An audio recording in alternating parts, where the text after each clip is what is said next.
Disgusting how Kyle Rittenhouse was used as a political puppet so that for people like Joe Biden and others could benefit. Absolutely disgusting.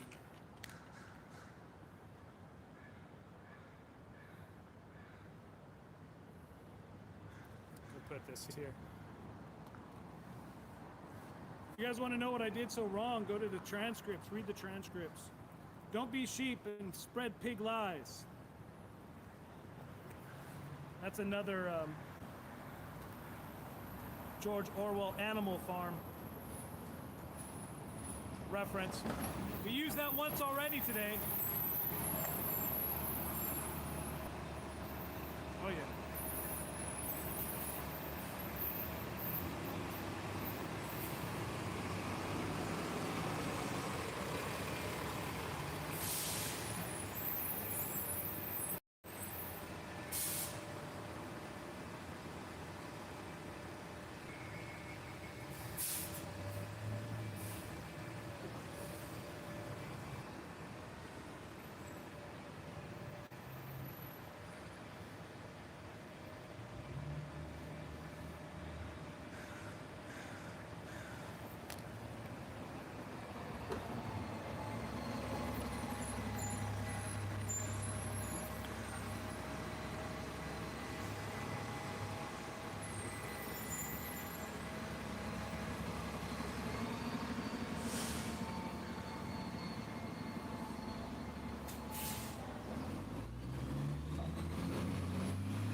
And I don't believe that. I don't believe in ACAB, by the way. I don't believe all cops are bastards.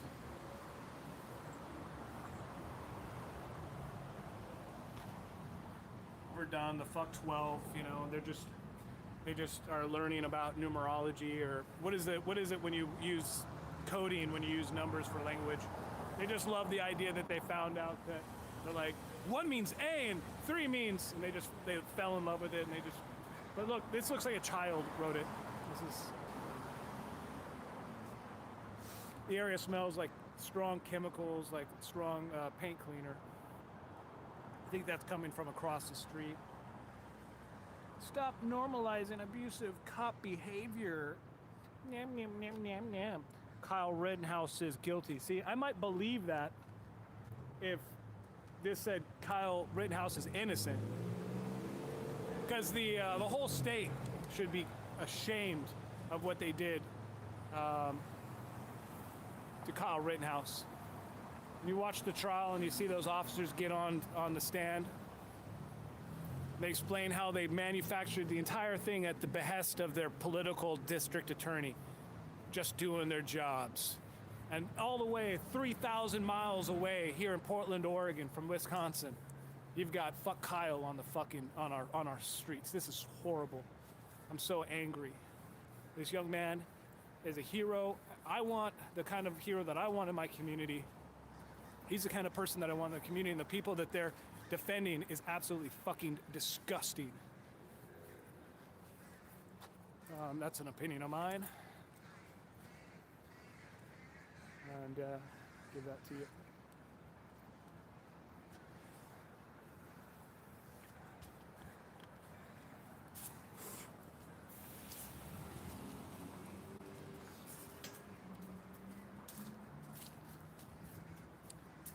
By the way, the Lamar Aubrey closing arguments.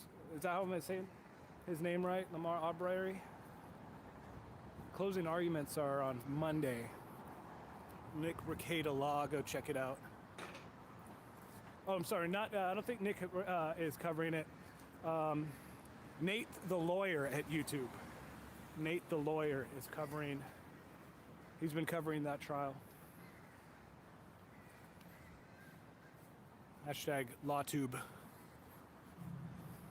We're right now outside of the Multnomah County Courthouse, actually. There's a door right here, usually. Oh, it's been moved. But let me see what time it is. 5:38, so they're still courting. Maybe it's just now coming over to an end. But anyway, seek justice, they say. How are you guys today? Are you good? Okay.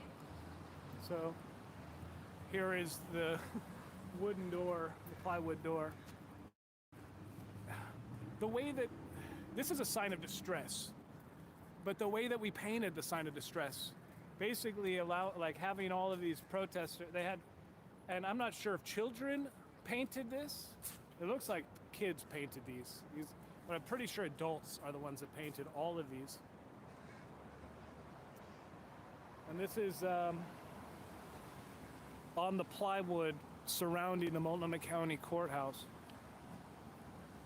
Again, the question is what kind of resources does the state have to even protect us? And again, would they ever tell you that they're running out of resources? Are they running out of resources? I don't know. How much is plywood today?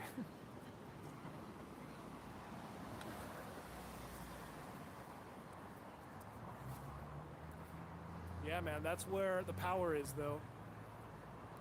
That's where the power of persuasion really lies. And where if you want to make an argument, if you want to argue something with someone, that's where you argue. That's where it pays the most dividend. That's where you make your arguments.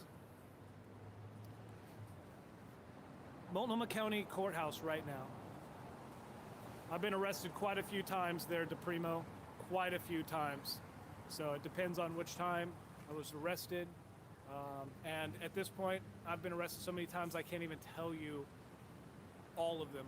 It's rather traumatic, but most of the time it has everything to do with me literally standing my ground and dismissed. So clearly having them dismissed. Sometimes you just gotta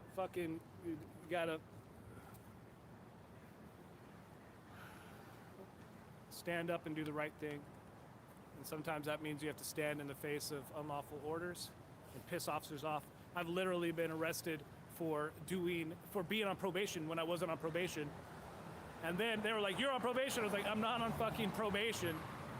They literally arrested me, and then when I get to the jail, they're gonna keep me inside the jail on a probation hold. And I'm like, what the fuck is this? This is the craziest thing. Not the craziest thing I've ever experienced, because I'd experienced being placed on bail for $250,000 for being charged with 3 misdemeanors. So that was pretty fucking crazy, and that was supposedly an accident. For me, personally, when I impromptu interviewed Terrence Bean. Go ahead, research it, go find it. Things were really, really fucking crazy for me then. Up until that, it was just an average, like, police officers telling me to stand back, where I was clearly in a position where where I had no obligation to. They were being bullies. I filmed them, killed them as the bullies. Now they communicate with me in a different way. But me making that argument and continuing to stand up for myself, it's at least I've got today a sergeant saying that they can now identify, they now don't see me as a threat. Because back in the day, anybody who filmed the police, and you've all seen the photos, the videos, a videographer is just standing there, acts like a bully. And I hope that changes. I hope that through the years of filming them, that's all I want to do is just film. That's all I'm doing here and film. I mean, I watch people filming, just standing there doing nothing, filming the police, and officers will come up to them and jacking them. That's happened to me several